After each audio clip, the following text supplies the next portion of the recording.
Hello everyone, मेरा नाम अश्मिता है और आज के इस वीडियो में हम बात कर रहे हैं जेनिटो यूरिनरी डिसऑर्डर्स के ऊपर कुछ क्वेश्चंस का डिस्कशन करेंगे जो नर्सिंग एंट्रेंस एग्जाम्स में आप लाइक आपको प्रैक्टिस करना है, आपको जिसके बारे में जानना है।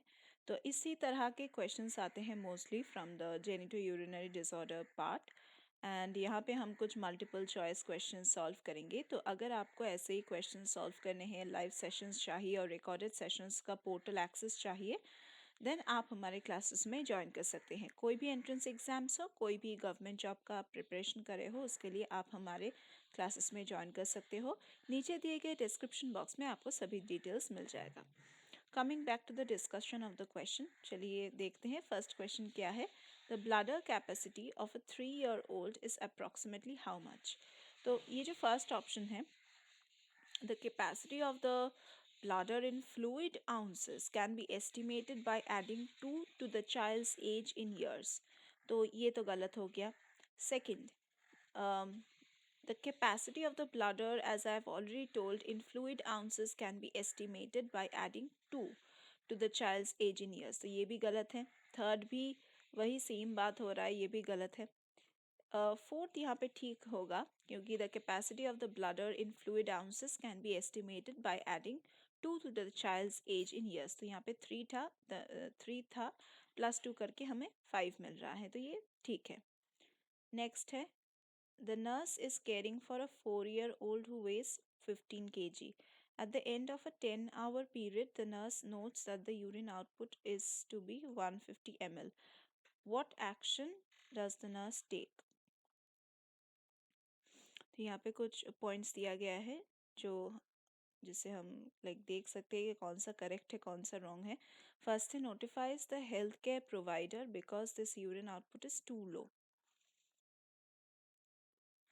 यहाँ पे कैलकुलेशन करना चाहूँगी जो है कि अगर यहाँ पे मेंशन किया गया है कि द चाइल्ड है उनका वेट जो है 15 kg है and the expected urine output over here is from 0.5 to 1 ml.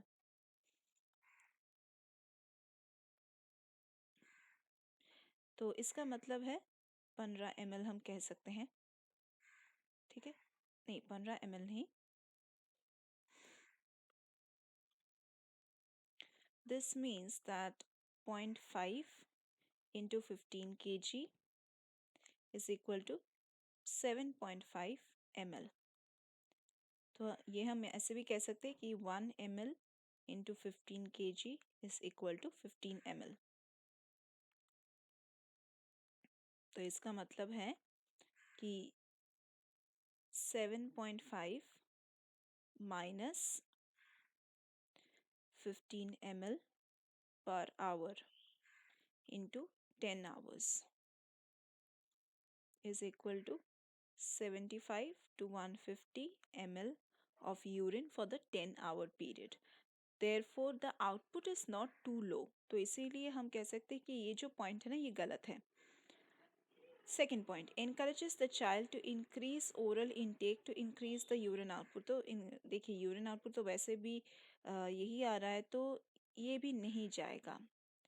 Third point, so the urine output, as I have shown over here, this urine output is not too low, so the nurse does not need to encourage more fluids. Okay, third point, record the child's urine output in the chart.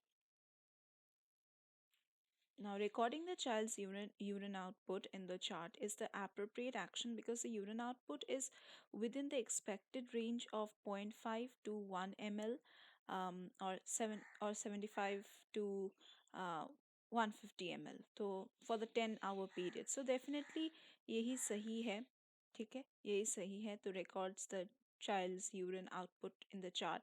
And last वाला भी गलत ही है, administers the isotonic fluid intravenously to help with the rehydration, तो ज़रूरत नहीं है। Next आते हैं थर्ड क्वेश्चन पे।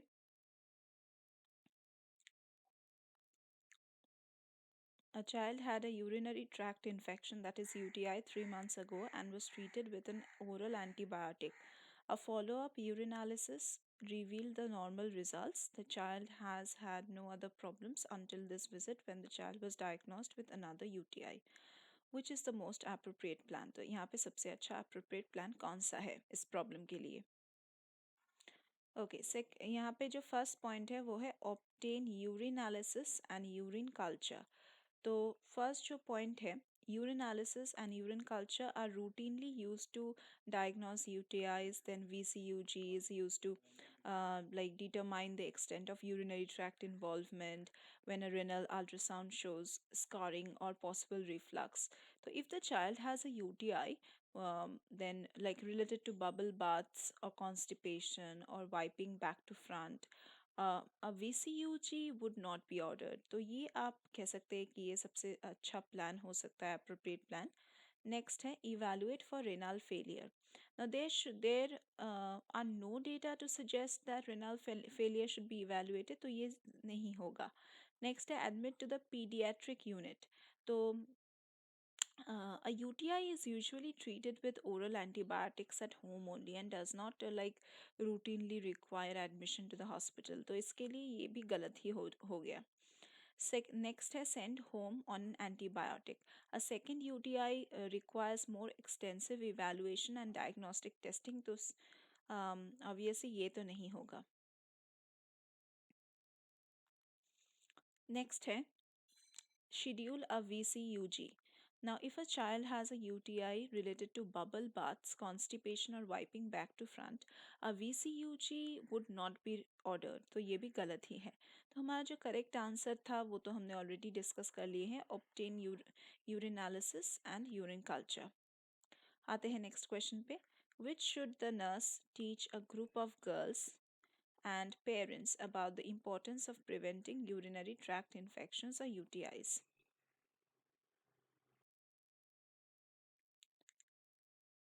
फर्स्ट वन जो है वो बताते हैं कि avoiding constipation has no effect on the occurrence of UTIs.